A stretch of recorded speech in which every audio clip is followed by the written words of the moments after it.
ಸರ್ಕಾರದ ಬಳಿ ದುಡ್ಡಿಲ್ಲ ಅಂತ ವಿರೋಧ ಪಕ್ಷದವರು ಆರೋಪ ಮಾಡ್ತಾ ಇದ್ದಾರೆ, ಅದಕ್ಕೆ ಬಂದ್ ಮಾಡ್ತಾ ಇದ್ದಾರೆ. ಅದೇ ಹೇಳ್ತಿರೋದ್ರಿ. ಈಗ ಅವ್ರು ಹೇಳ್ತಿದಾರಲ್ಲ, ಈಗ ಸರ್ಕಾರ ಬಳಿ ದುಡ್ಡಿಲ್ಲ ಅಂತ ಹೇಳ್ತಾರೆ, ಹೌದಾ? ನಮ್ಮ ಸ್ಕೀಮ್ಗಳು ಅವರೇ ಕೊಡ್ತಾರೆ ಎಲ್ಲ ಕಡೆ. ಪ್ಯಾರಿ ಬೈನಾನ್ ಶುರು ಮಾಡ್ಯಾರ. ಏನು ಯಾವುದು? ಲಾಡ್ಲಿ ಬೈನಾ ಪ್ಯಾರಿ ಬೈನಾನ್ ಶುರು ಮಾಡ್ಯಾರ. ಏನು ಅರ್ಥ ಇದು? ಮತ್ತು ಇವ್ರು ಯಾಕೆ ಮಾಡಕತ್ತಾರಂತ ಎಲ್ಲ ಕಡೆ? ಈಗ ಮೊನ್ನೆ 3 ಕೋಟಿ ಜನರಿಗೆ ಇನ್ಕಮ್ ಟ್ಯಾಕ್ಸ್ ಫ್ರೀ ಮಾಡ್ದಲ್ಲ, ಇದು ಯಾವ ದುಡ್ಡಿದು? ಇದು ಫ್ರೀ ಬೀಸ್ ಅಲ್ಲ ಇದು. 12 ಲಕ್ಷವರೆಗೆ ಯಾರ್ಯಾರು ದುಡಿತಾರೆ ಅವ್ರು ಹೇಳಿರೋದ್ರ ಪ್ರಕಾರ 12 ಲಕ್ಷವರೆಗೆ ನಿಮಗೆ ಟ್ಯಾಕ್ಸ್ ಫ್ರೀ ಅಂತ ಹೇಳಿದ್ದಾರೆ.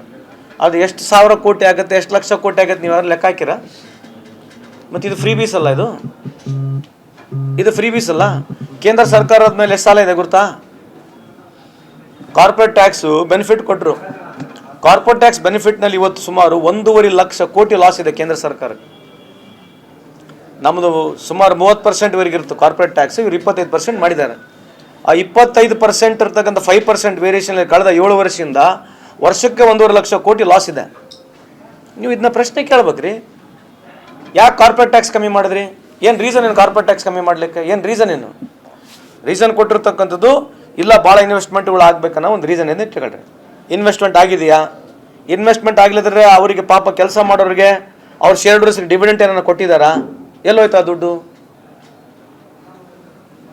1.5 ಲಕ್ಷ ಕೋಟಿ ವರ್ಷಕ್ಕಂದ್ರೆ ಕಳೆದ 7 ವರ್ಷದಿಂದ ಎಷ್ಟು ದುಡ್ಡು ಆಯ್ತು ಸ್ವಾಮ್ಯಾರೆ? Where this money has gone?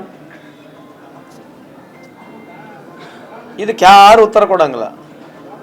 ಈಗ ಮತ್ತೆ ಇವ್ರು ಮಾಡೋ ಸ್ಕೀಮ್ ಏನಿದೆ ಇವ್ರದ್ದು? ಇವ್ರು ಬರೇ ಸಾಹುಕಾರರಿಗೆ, ಯಾರು ದುಡಿಮೆ ಮಾಡಿದ ಅವ್ರಿಗೆ ಮಾತ್ರ ಅನುಕೂಲ ಮಾಡ್ದಂಗೆ GST ಯಾಕೆ ಕಮ್ಮಿ ಮಾಡಬಾರ್ದು? GST ನೀವು ಕಟ್ತೀರಿ, ನಾವು ಕಟ್ತೀವಿ, GST ಕಮ್ಮಿ ಮಾಡ್ಬೋದಾಗಿತ್ತಲ್ವಾ? 60% ಜನ ಈ ದೇಶದಲ್ಲಿ GST ಕಟ್ತಾರೆ.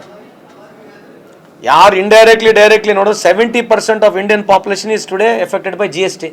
ಇನ್ಕಮ್ ಟ್ಯಾಕ್ಸ್ ಎಷ್ಟು ಜನಕ್ಕೆ ಎಫೆಕ್ಟ್ ಆಗ್ತದೆ? ಇನ್ಕಮ್ ಟ್ಯಾಕ್ಸ್ ಎಷ್ಟು ಜನಕ್ಕೆ ಎಫೆಕ್ಟ್ ಆಗುತ್ತೆ ರೀ? ಯಾವ್ದು ಲಾರ್ಜರ್ ಇಂಟ್ರೆಸ್ಟು? 50% ಈ ದೇಶದ ವೆಲ್ತು ಕೇವಲ 1% ಜನರ ಕೈಗಿದೆ.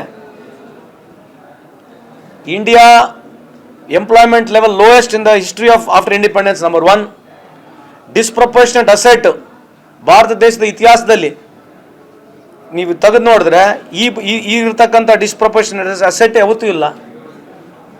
ನಾವು ಹೇಳ್ತಕ್ಕಂಥ ಪ್ರಶ್ನೆ ದೇಶದ ಹಿತದೃಷ್ಟಿಯಿಂದ ಇದೆ.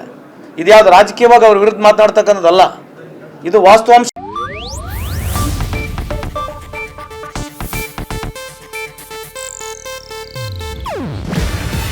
ಇದು ಏಷ್ಯಾನೆಟ್ ನ್ಯೂಸ್ ನೆಟ್ವರ್ಕ್ ಪ್ರಸ್ತುತಿ. ನೀವು ನೋಡ್ತಿದ್ದೀರಾ ಏಷ್ಯಾನೆಟ್ ಸುವರ್ಣ ನ್ಯೂಸ್.